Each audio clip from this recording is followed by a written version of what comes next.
দিনে দিনে যুক্তরাজ্যে বিস্তৃত হচ্ছে বাংলাদেশি কমিউনিটি। এর ধারাবাহিকতায় সাউথ ওয়েস্ট ইংল্যান্ডের ডেভনের এক্সিটারে ডেভন বেঙ্গলি অ্যাসোসিয়েশনের আয়োজনে অনুষ্ঠিত হলো বিজয় দিবসের অনুষ্ঠান।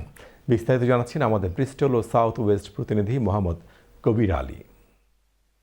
ব্রিটেনের সাউথ ওয়েস্ট অফ ইংল্যান্ডের এক্সিটারে ডেভন বেঙ্গলি অ্যাসোসিয়েশনের উদ্যোগে অনুষ্ঠিত মহান বিজয় দিবসের অনুষ্ঠানে ঘটে বাংলাদেশিদের মিলন মেলা। ব্যাপক উৎসাহ উদ্দীপনার মধ্য দিয়ে গত 18 জানুয়ারি রবিবার ডেভনের এক্সিটারে স্থানীয় একটি হলে ডেভন বেঙ্গলি অ্যাসোসিয়েশনের পক্ষ থেকে এই অনুষ্ঠানের আয়োজন করা হয়।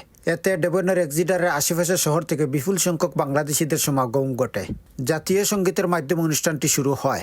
চিত্রাঙ্কন প্রতিযোগিতায় বিজয়ী শিশু কিশোরদের মধ্যে পুরস্কার তুলে দেন বাংলাদেশ কমিউনিটির সিনিয়র নেতৃবৃন্দ। উক্ত অনুষ্ঠানে ডিবিআর সদস্য খন্দকার হাদি হাসান বাবুর পরিচালনায় সভাপতিত্ব করেন সংগঠনের সভাপতি শাহা লস্কর। স্বাগত বক্তব্য রাখেন সহসভাপতি তৌরিস আলী। আরও বক্তব্য রাখেন সংগঠনের সাধারণ সম্পাদক সৈয়দ মিশকাত আলম। সম্মানিত অতিথি হিসেবে উপস্থিত ছিলেন কাউন্সিলর জাকির হোসেন ও সাইফ জোসেফ। অনুষ্ঠানে ডিবিআর পক্ষ থেকে 1971 সালে স্বাধীনতা যুদ্ধের উপর নির্মিত একটি ভিডিও চিত্র প্রদর্শন করা হয় নতুন প্রজন্মের কাছে।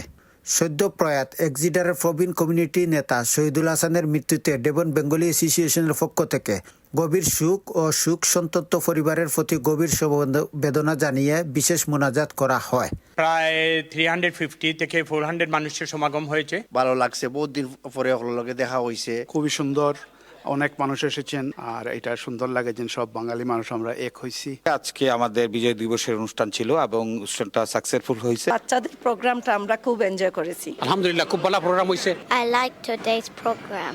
আজকের ইভেন্টে খুব ভালো লেগেছে আমার। সাউথ ওয়েস্ট অফ ইংল্যান্ডের এক্সিটার থেকে মোহাম্মদ কবির আলী, চ্যানেল এস নিউজ।